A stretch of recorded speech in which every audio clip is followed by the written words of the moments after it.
What is up, you guys? It's your girl Reese and welcome back to my space. Today, exciting times, we are doing the second episode of our comparison show comparing high-end versus high street shoes.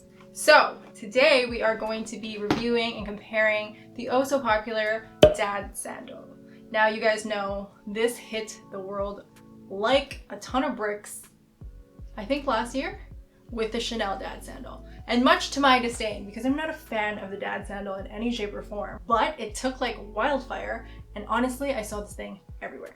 Everywhere. All my friends had it, Instagram, everywhere, celebs. Everybody was wearing these horrendous shoes, but we do love shoes on this channel. So we had to review the Dad Sandal.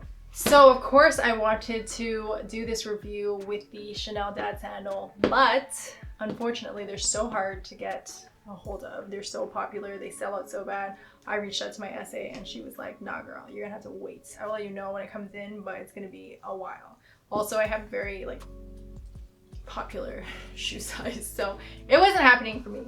But like any shoe, any popular style, they're gonna be copied. So Gucci did their own Dad Sandal this year. So we will be reviewing and comparing the Gucci's instead. So our regular rating system, we're gonna go through quality, comfort, and style. So starting with the Gucci guy, this box is absolutely stunning. I haven't bought anything from Gucci in a while, I must admit. The last thing I bought from Gucci, I got the black and white box, and I will say that I like this better. This is very, very fancy. It has kind of like a paisley embossed design on it, and the color is beautiful. You guys know I like green. Beautiful. So the inside tissue paper is a brown color with the same pattern. How fancy. We'll say that, you know, buying luxury is a whole experience. Like the whole thing from beginning to end is beautiful. So, all right, here is the shoe. So it comes in two separate dust bags, so individual dust bags, which honestly I don't care for. I can do the one. I hate having to pack my shoes in two different dust bags. It doesn't make sense. All right, so here's the shoe. It comes with this little stick thing that I'm sure fell off, but it's supposed to like push back your shoe and hold shape right there. So it comes with that, this big tissue paper, very sturdy tissue paper that holds your shoe together, and then this little Gucci card. So this is the Gucci sandal here. So I bought these at Haute Renfrew for $715 Canadian before tax. So here's the shoe. It is white. It is 100% rubber. It has a very strong rubber smell. Everything looks like it's in the right place. There are no like glue strings or anything. And that's what I expect from a designer shoe. You know, if you're gonna pay that much money for a shoe, it should be done properly. The bottom's even, it has like the little crevices, and there's no little extra bits, or maybe some on the side here, but nothing noticeable. Everything is done correctly. The Gucci and Made in Italy sign is straight, so it's also made in Italy. The buckles look good. Oh, and the little metal bit on the buckle is very heavy duty. It doesn't move. You can put it anywhere.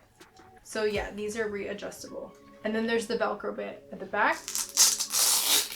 And that is a very, very sturdy Velcro piece, which again is what I expect from a designer shoe, because Velcro of course wears over time and eventually doesn't stick anymore. But I feel like they picked a very high quality Velcro so that it would stay in place. So stitching looks good. There's nothing really missing here. Oh, on the inside, there's a bit of sloppy stitching, but again, it's on the inside. The outside part of it looks fine. Yeah, so the shoe itself looks good. So I'm gonna go for quality. It gets a 10 out of 10 for me here. All right, so next category is comfort. So I wore one of each shoe around for a week, for many hours a day. And I will say that this shoe gave me almost blisters. And I say almost blisters because I took them off and I didn't want to deal with blisters, especially for quality assurance and quality control for a YouTube video instead of like actually going outside and wearing this. I didn't want that, so I took them off before it gave me a blister. but it's the rubber of the shoe. The fact that this shoe is rubber and how it is stuck together, even though I put it on like the widest part, it rubbed against the top of my foot a lot while I was walking around. So I will say that I think if I was actually outside going to places, like choosing to wear these shoes when I was spending the day outside, it would 100% give me blisters. Because I put it on for only an hour a day every single day, I didn't get the full blister, but it was absolutely getting there. So I didn't love that. Though that the shoe itself is rubber, it's quite light. So that's nice for comfort. You're not like carrying these 5-pound shoe weights on your feet. So that's nice, even though it has like a platform. Comfort on the insole, there's a bit of a cushion here. So I don't hate that at all. I always prefer a leather interior for that comfort, but without that, it still does have like this cushiony rubber, which I don't hate. So for comfort, I'm going to give this guy a 7 out of 10 because I'm almost 100% positive I would have gotten a blister from this shoe. It is unfortunate. Unfortunate indeed. So for our last category is style. So, I mean, take a look at the shoe. The shoe itself is so similar to a Birkenstock. And as we know, Birkenstocks have been in style forever. They will never ever go out of style. And people who don't like Birkenstocks just don't like Birkenstocks, but you can wear Birkenstocks forever. So because it's so similar, you will never ever have this shoe go out of style. The only thing is this back strap. So it's a Birkenstock with this terrible Velcro back strap, which I absolutely don't like. I think Velcro shoes are childish, but that is a personal opinion. So because of this, it will never go out of style, honestly. So if you buy it, you will be able to wear this baby for as long as you want to, and nobody will say anything. It will always be on trend. Now for styling it, I think that you can wear this with so much in the summertime. You can wear it with dresses, with jeans, with shorts. Like, the opportunities are truly endless here. Now this shoe I got in the white color, but it comes in various colors. I know I saw a purple one, a black one. I think I saw a baby blue one. Like, the colors are endless. And if Gucci does what it did with that other plastic rubber sandal that I hate, they will make this in all the colors ever. So whatever color you like, you can absolutely get it. So for style, I'm gonna give it a 9 out of 10. And I can't get a 10 out of 10 because I don't like it personally, but a 9 because it is something that goes with everything. I can't hate on what it is. Now moving on to the high street Dad Sandal. So many brands did dupes of the Dad Sandal, from Ego, Public Desire, Zara, Mango, Dune London. They're endless. So many of them did it, but I went with the Mango version because it is a recent version of the shoe, so it is accessible if you are interested in buying it. So let's hop right in. This is the shoe box that it comes in. I like that the Mango shoes actually come in a box. So let's open this baby up. Alright, so it comes packaged in some plastic with a little plastic covering. I'm not sure why. Oh, it's recyclable, which is good. And then it has the tissue paper under both straps to kind of, I guess, keep them up. So let me just pop these out. All right, so here is the shoe. So I didn't get a super similar exact copy like the first episode of this compare and contrast series, but I got a similar style. So this shoe doesn't really resemble a Birkenstock. It actually doesn't have the buckles on the two front straps at all. It has Velcro. So, you know, to my disdain, so much Velcro. These I got online at Mango because there are no Mango stores in Canada, I don't think. They used to have them, but they don't anymore. And these were $100. All right, so quality is our first category. And from the naked eye, it looks good. There's no visible glue bits. Oh, there's one there. But it's kind of like behind the strap, so you know, I won't take a point off for that. The stitching looks good. There's a little bit of fraying on the stitching up front here, but where it counts, like where the quilts are, the stitchings all look really good. Oh, there's one that came loose up top there. The Velcro is good, but it's not as hard to pull back as the Gucci one. So, you know, that's not as good quality. So composition of the shoe. So the exterior of the shoe is a leather, so it's a suede leather, 100% leather. The inside, the insole, and the bottom of the shoe, those are not leather, so rubber, plastic. These shoes were made in Vietnam. Hello, motherland.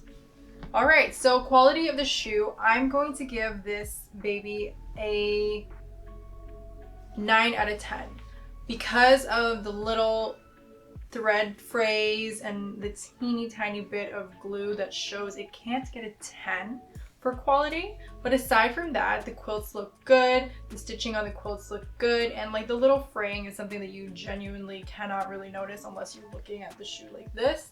But I'm not sure if that would contribute to the shoe falling apart eventually or not, so I'm going to dock 1 point for that.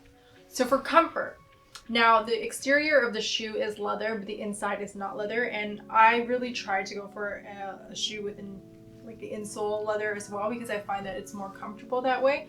But it does have a bit of a cushion, and walking around in it, I was very comfortable in it. What I do like about this shoe is, if you can see here, the strap pieces aren't glued to the insole, so it moves. Like if your foot is wide, like my foot, I have a wider foot, especially in the front, it's not super contained. So because of that, there were no almost blisters, which is a positive for me. So for comfort rating, I'm gonna give this baby a 10 out of 10. Because, you know, I didn't do a long haul with it at all. I wore it for about an hour a day every single day for about a week. So yeah, but it didn't give me the same result as the Gucci did, which was almost a blister. So I'm gonna go with a full 10 out of 10 for the shoe. Now for style.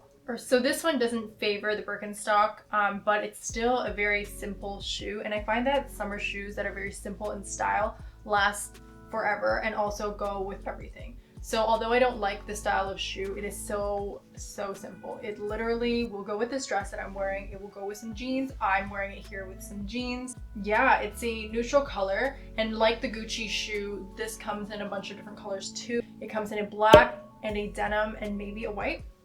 So all neutral colors that will go with everything. So yeah, for style, I'm not gonna give it a 10 because again, I hate the style of the shoe. But in terms of will it have longevity? Will it go with everything? Yes and yes. So it'll get a 9 out of 10 as well. So now let's compare the two shoes. So let's start with the most obvious comparison, the price point. So this one was $715 and this one was $100. And I will say that the Gucci one, really and truly, the $715 is in the little Gucci symbol here, the little Gucci buckle symbol, the little Gucci symbol on the back, and the Gucci on the bottom of your foot. So, you know, if you happen to go to a beach in the park that has sand and you step down, you will make little Gucci sand symbols. That is what you're paying $700 for. Crazy to me. This guy right here, $100, I think, yeah, it has a leather exterior for only $100. Bang for your buck. So personally, for me, I don't think this is worth it. Though I will say that because this is a lower price point designer shoe, I think that a lot of people will indulge in the Gucci shoe. It's just a lot more accessible than its comparison to the Chanel Dad shoe that is a much higher price point. So you will see these a lot. I'm sure of it. Everyone is going to have this shoe. So material comparison, this one's 100% rubber. This one has like the plastics and rubbers, but also has a leather exterior. This one is made in Italy and this one's made in Vietnam. Honestly, I'm gonna go with the fact that even though they're made in two different countries, one known for the craftsmanship and it being, you know, like great, and the other one not so much, it doesn't get a good rep. This is a rubber shoe and it will fall apart. And from experience of having designer slides in full rubber, you know, I wore the hell out of them, but they did eventually peel off. And this will peel off and you won't be able to do anything about it. but you know, it's a shoe, so it's meant to be worn, and I fully believe that you should wear your shoes even though they will fall apart eventually. That's just how the cookie crumbles. This guy also will eventually look like hot garbage because it's suede. So, you know, a lot of people don't know how to take care of suede. I'm a lot of people. I highly recommend you use the suede protectant and you don't run into puddles, you know? Maybe not a good idea. But because it's leather, I do think it's worth it because it's $100. All right, the similarities of these two shoes, they both are a platform shoe. I believe the Gucci looks a little bit higher than the Mango shoe, but looks good, it's cute. I like the platform Dad sandal more than the flat one for sure. So that's neat. Okay, so all in all, when it comes down to it, I do think the Gucci is, to me, not worth it. $700 for plastic doesn't make any sense to me. And the Mango shoe, dupe, their version of the Dad shoe, 100% worth it. It is a leather shoe. It is in a good color. It is going to last long. It is a great price point. So that's how I feel. Anyways, that's it for me. I hope you guys enjoyed the video. Let me know in the comments below which one you like more, and let me know what high street versus high fashion shoe you would like me to review next. And I will see you guys next video.